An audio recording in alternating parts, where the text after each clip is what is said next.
देखो बेटा, number system में हमने अभी तक नंबर्स के बारे में पढ़ा और नंबर्स के साथ साथ हमने डिविजिबिलिटी रूल यानी कि भाजकता के नियमों को पढ़ा। अब हमारा जो एक नेक्स्ट टॉपिक है वो है इकाई के अंक का पता करना।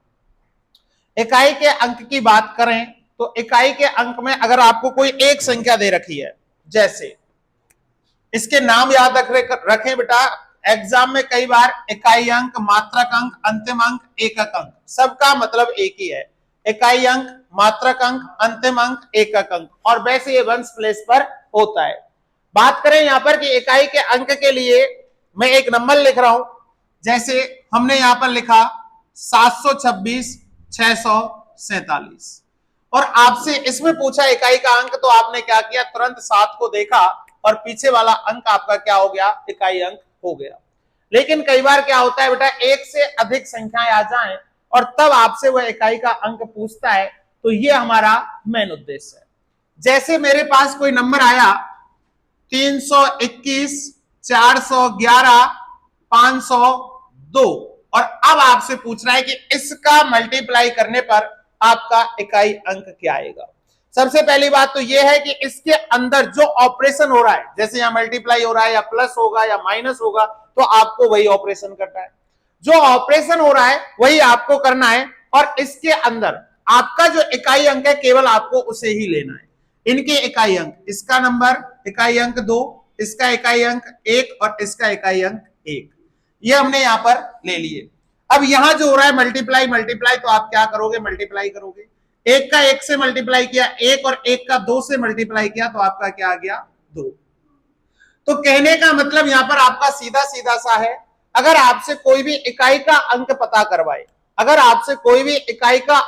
करवाए, और वहां प्लस माइनस मल्टीप्लाई अगर कुछ भी दे रखा है, तो आपको वहां पर वो ही प्रक्रिया करनी है और लास्ट के अंक के अंदर ही करनी है।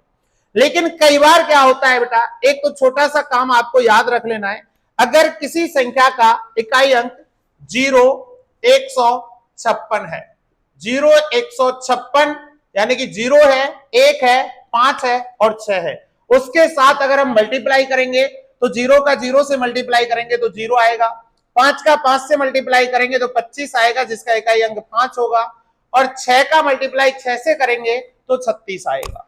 क्या आएगा, 36 आएगा। तो इकाई का अंक क्या होगा, 6 होगा। अगर आपके किसी भी नंबर में, जैसे वो आपको क्या करे, एग्जाम्पल से मैं समझाऊं, हमें दे दिया 325 मल्टीप्लाई 425, और आपसे पूछ रहा है कि इनके इकाई अंक क्या होंगे, तो आपको याद रखना है इनका इकाई अंक ऑलवेज क्या आएगा, 5 आएगा। क्या आएगा, 5 आएगा।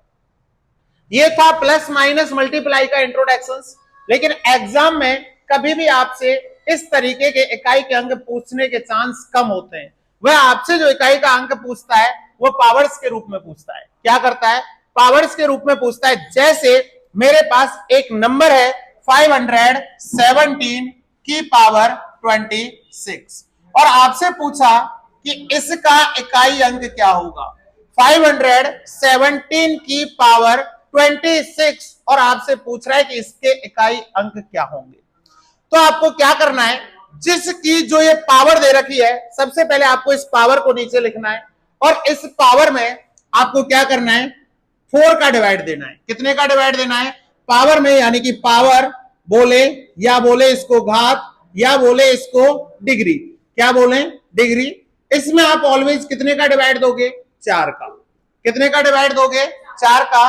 और 26 में आपने 4 का डिवाइड दिया, तो 4 का डिवाइड दिया, 4 6 जा 24, कितनी बार गया, 6 टाइम्स। और जो रिमाइंडर बचा, यहां पर जो शेषफल बच रहा है, उस शेषफल को जो आपकी ये संख्या है इसके इकाई अंक की क्या लगाओगे, पावर लगाओगे।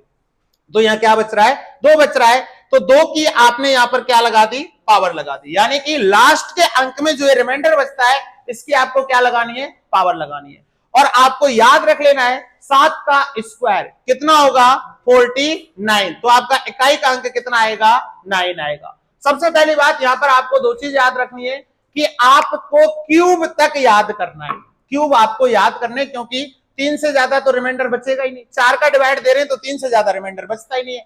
अगर आपकी पावर 0 वो रिमाइंडर 0 बचता है तो वहां आपकी पावर कितनी रहेगी 4। अगर आपका रिमाइंडर 0 बचता है तो वहां आप उसको क्या मान के सॉल्व करोगे, पावर 4 मान के सॉल्व करोगे। अब यहां से कई बार इसने कई तरीके के क्वेश्चन पूछ रखे, जैसे मैं कुछ एग्जांपल्स लेता हूं। यहां पर मेरे पास एक क्वेश्चन है, जैसे यही था 517 की पावर 26 मल्टीप्लाई, और इसको ले लिया 313 की पावर 17 मल्टीप्लाई 313 की पावर 17 मल्टीप्लाई हमने जो ले लिया वो क्या ले लिया 402 की पावर 58।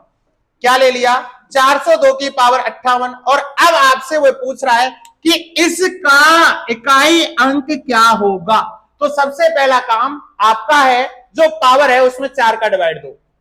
26 में 4 का डिवाइड दिया तो कितना रिमाइंडर बचा 2, तो हम लिख सकते हैं 7 की पावर 2 मल्टीप्लाई आपके 17 में 4 का डिवाइड दिया, 4 चौका 16, कितना बचा 1, तो 3 की पावर क्या लिखेंगे 1 मल्टीप्लाई 58, 4 एकम 4 बच गया 1, 4 चौका 16, कितना बच गया 2, तो हम क्या लिखेंगे 2 की पावर 2।